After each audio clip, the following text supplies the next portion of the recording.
Halo, bertemu kembali dengan saya, Pendeta Chandra Gunawan. Hari ini kita akan membicarakan mengenai salah satu topik yang ditanyakan oleh salah seorang rekan kita mengenai intermediate state atau keadaan seseorang setelah meninggal dunia.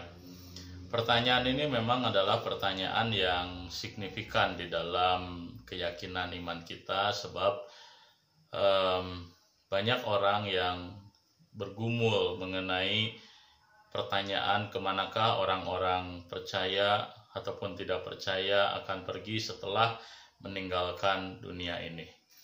Nah, untuk itu hari ini saya mengajak kita untuk boleh bersama-sama untuk memikirkan mengenai sebuah pokok ajaran yang disebut sebagai intermediate state.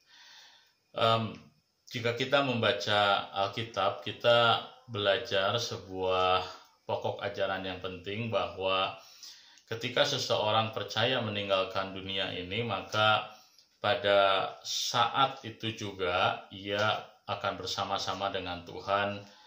Dia akan kembali kepada Tuhan dan tinggal bersama-sama dengan Tuhan.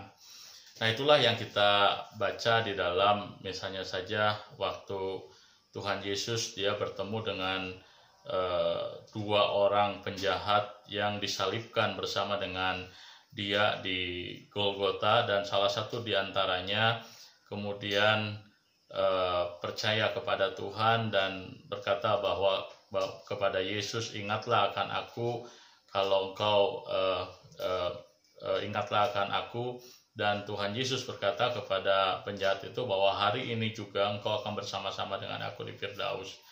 Nah, jadi di dalam kitab suci kita belajar sebuah pokok kebenaran bahwa ketika seseorang percaya kepada Tuhan dan meninggal dunia, apa yang terjadi? Orang itu pada saat itu juga bersama-sama dengan Tuhan, hidup bersama-sama dengan Tuhan. Nah, jadi kita bisa mengatakan juga bahwa orang yang sudah ada di dalam Tuhan, ketika dia percaya kepada Tuhan, maka dia kemudian masuk ke dalam sorga. Kenapa? Karena Tuhan ada di sorga, maka ketika seseorang dikatakan ketika meninggal dunia akan bersama-sama dengan Tuhan, maka tentu saja dia berada di sorga. Hanya pertanyaannya adalah, jikalau memang orang percaya sudah berada di sorga, mengapa kemudian kondisi tersebut disebut sebagai intermediate state? Nah, barangkali kita harus memahami bahwa istilah intermediate state lebih tepat barangkali dipahami sebagai keadaan sementara, bahwa orang-orang yang sudah percaya kepada Tuhan disebut memiliki keadaan yang sementara. Kenapa? Karena mereka belum mengalami yang namanya kebangkitan tubuh. Nah, jadi orang-orang percaya masih menantikan satu peristiwa di mana Tuhan datang yang kedua kali, dan ketika Tuhan datang yang kedua kali maka terjadi kebangkitan tubuh, maka manusia menjadi seutuhnya mengalami pembaharuan, karena manusia tanpa tubuh menjadi tidak utuh. Nah, itulah sebabnya maka keadaan manusia sekarang di sorga disebut sebagai intermediate state, oleh karena masih menantikan yang namanya kebangkitan tubuh. Nah, jadi kita kemudian juga belajar bahwa di dalam Alkitab kita mengenal mengenai sebuah janji langit dan bumi yang baru. Nah, jadi langit dan bumi yang baru ini merupakan sebuah gambaran yang digunakan oleh Alkitab di dalam membicarakan bahwa ada satu kondisi yang akan dialami oleh dunia ini, di mana langit dan bumi, sorga dan bumi akan menjadi satu. Nah, itulah yang disebut sebagai nanti eternal condition, artinya sebuah keadaan yang selama-lamanya. Nah, jadi saat ini tentu sorga dan bumi masih terpisah, gitu ya. Tapi nanti ketika Tuhan datang yang kedua kali, maka langit dan bumi menjadi satu. Maka disebut sebagai langit dan bumi yang baru.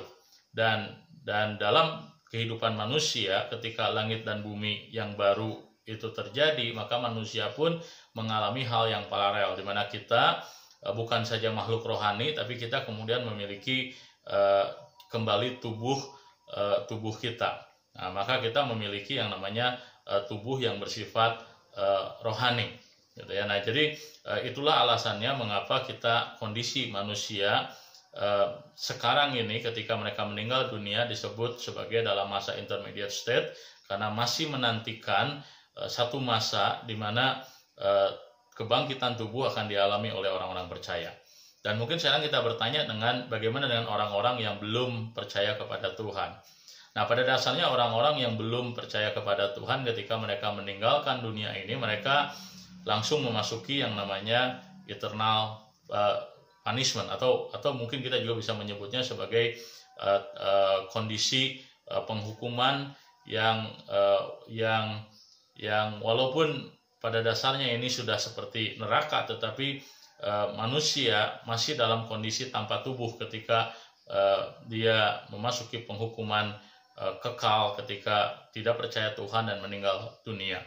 Nah, itulah sebabnya maka orang-orang yang tidak percaya pun ketika Tuhan datang yang kedua kali, maka mereka pun akan juga dibangkitkan. Mereka akan juga memiliki tubuh, dan dengan tubuh kebinasaan itulah manusia akan selama-lamanya mengalami yang disebut sebagai eternal punishment atau penghukuman yang bersifat kekal.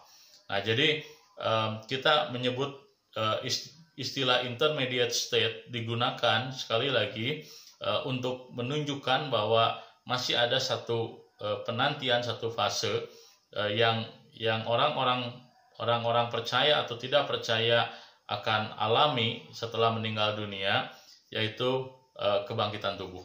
Orang-orang percaya ketika Tuhan datang yang kedua kali, dia akan memiliki tubuh kebangkitan, tubuh yang rohani, dan ketika Tuhan datang yang kedua kali, maka manusia seutuhnya akan mengalami yang namanya kehidupan kekal.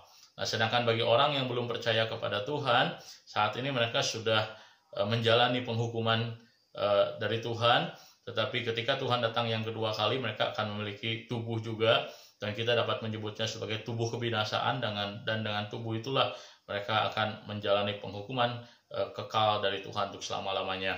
Dan itulah sedikit yang kita bisa pelajari mengenai intermediate state. Namun yang pasti adalah bahwa keputusan seseorang dalam dunia ini, apakah dia percaya kepada Tuhan ataukah tidak, akan menentukan bagaimana dia setelah meninggalkan dunia ini.